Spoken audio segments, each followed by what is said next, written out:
Hi friends, welcome to వివిక్త cooking. ఇవాళ మన రెసిపీ వచ్చేసి గోంగూర నిల్వ పచ్చడి. ఈ గోంగూర నిల్వ పచ్చడిని నేను చెప్పిన కొలతలతో అంటే టిప్స్తో మీరు కనుక ప్రిపేర్ చేశారు అంటే 1 నెల నుంచి 2 నెలల పాటు ఖచ్చితంగా నిల్వ ఉంటుందండి. దీనికి నేను గ్యారంటీ. మరి ఈ గోంగూర నిల్వ పచ్చడిని ఎలా ప్రిపేర్ చేసుకోవాలో చూసేసేయండి. ముందుగా స్టవ్ పై కడాయి పెట్టి 3 టేబుల్ స్పూన్ల ఆయిల్ని యాడ్ చేసుకొని ఆయిల్ బాగా హీట్ అయిన తర్వాత 1/2 టీ స్పూన్ మెంతులు, 1 టీ స్పూన్ ధనియాలు, 100 గ్రాముల ఎండుమిరపకాయలు, 1 టీ స్పూన్ జీలకర్ర, 1 టీ స్పూన్ ఆవాలను యాడ్ చేసుకొని మొత్తం కలిసే విధంగా కలుపుకుంటూ ఫ్రై చేసుకోవాలి. స్టవ్ని లో ఫ్లేమ్లో ఉంచుకొని ఎండుమిరపకాయలని ఫ్రై చేసుకోవాలి. ఎండుమిరపకాయలు కనుక మాడినట్లయితే పచ్చడి అనేది చేదెక్కినట్లుగా అవుతుందండి. మంటని లో ఫ్లేమ్లో మాత్రమే ఉంచుకొని దోరగా ఫ్రై చేసుకొని ఒక చిన్న మిక్సీ జార్లోకి యాడ్ చేసుకొని 50 గ్రాముల కల్లుప్పును యాడ్ చేసుకొని మెత్తగా మిక్సీ పట్టుకోవాలి. వీడియోలో చూపించిన విధంగా మిక్సీ పట్టుకొని పక్కన ఉంచుకోవాలి. స్టవ్ పై కడాయి పెట్టి 2 టీ స్పూన్స్ దాకా ఆయిల్ని యాడ్ చేసుకొని గోంగూర ఆకుని శుభ్రంగా కడుక్కొని తడి మొత్తం ఆరేంత వరకు ఉంచుకొని తీసుకోవాలండి. నేను ఇక్కడ ఎర్ర గోంగూరాకుని తీసుకుంటున్నాను. ఎర్ర గోంగూరాకులో కాస్త పులుపు ఎక్కువగా ఉంటుందండి. చూడండి, ఆకు అనేది ఈ విధంగా తడి లేకోకుండా శుభ్రంగా ఉండాలి.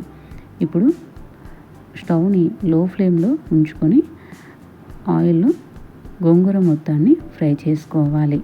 నేను ఇక్కడ 4 కట్టల పెద్ద గోంగూర కట్టలను తీసుకున్నానండి. గ్రామ్ వైజ్గా చెప్పాలంటే 1/2 కిలో ఉంటుందండి. ఈ గోంగూర మొత్తాన్ని వీడియోలో చూపించిన విధంగా ఆయిల్లో మగ్గించుకోవాలి. గోంగూర మెత్తగా అవ్వడం కోసం వీడియోలో చూపించిన విధంగా గరిటెతో కానీ పప్పుగుత్తితో కానీ మెత్తగా అయ్యేంత వరకు ఎనుపుకోవాలి. మీరు ఫస్ట్ టైం కనుక చేస్తున్నట్టయితే ఒకసారి మిక్సీ జార్లోకి యాడ్ చేసుకొని మిక్సీ పట్టుకొని తీసుకున్నా సరిపోతుందండి. చూడండి, ఈ విధంగా ఆకులు కానీ కాడలు కానీ ఏమాత్రం కనిపించకుండా మెత్తగా మగ్గించుకొని పక్కన ఉంచుకోవాలి. ఇప్పుడు స్టవ్ పై మరో కడాయి పెట్టి 200 గ్రామ్స్ ఆయిల్ని యాడ్ చేసుకొని ఆయిల్ బాగా హీట్ అయిన తర్వాత 1 టీ స్పూన్ మినపప్పు, 1 టీ స్పూన్ శనగపప్పు, 1 టీ స్పూన్ ఆవాలు, 1 టీ స్పూన్ జీలకర్ర, 10 నుంచి 15 తొక్కు తీసుకోకుండా చితక్ కొట్టుకున్న వెల్లుల్లి, ఒక 8 లేదా 9 ఎండుమిరపకాయలు, ఒక 2 రెమ్మల కరివేపాకుని యాడ్ చేసుకొని ఫ్రై చేసుకోవాలి. పోపు మొత్తం ఈ విధంగా ఫ్రై అయిన తర్వాత ముందుగా ఉడికించి పెట్టుకున్న గోంగూర మిశ్రమాన్ని యాడ్ చేసుకొని ఆయిల్లో మొత్తం కలిసే విధంగా కలుపుకోవాలి. వీడియోని ఎక్కడ స్కిప్ చేయకోకుండా లాస్ట్ వరకు చూసి గోంగూర పచ్చడిని ట్రై చేయండి. మీరు ఫస్ట్ టైం చేసినా కానీ గోంగూర పచ్చడి అనేది కరెక్ట్గా వస్తుందండి.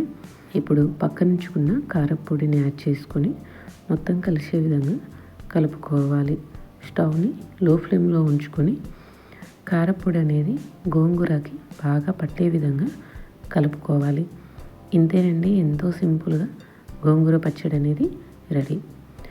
ఈ గోంగూర పచ్చడిలో ఒక్క చుక్క కూడా నీళ్ళు అనేది వాడుకోకుండా చేసాం కదండి. ఈ గోంగూర పచ్చడి ఖచ్చితంగా ఒక 1 మంత్ పాటు నిల్వ ఉంటుంది. ఫ్రిడ్జ్లో పెట్టుకుంటే 2 మంత్స్ తప్పకుండా నిల్వ ఉంటుందండి. మరి ఈ వీడియో కనుక మీకు నచ్చినట్లయితే ప్లీజ్ లైక్ చేసి మీ ఫ్రెండ్స్కి షేర్ చేయండి. మరిన్ని వీడియోస్ కోసం మన ఛానల్ని సబ్స్క్రైబ్ చేసుకోండి.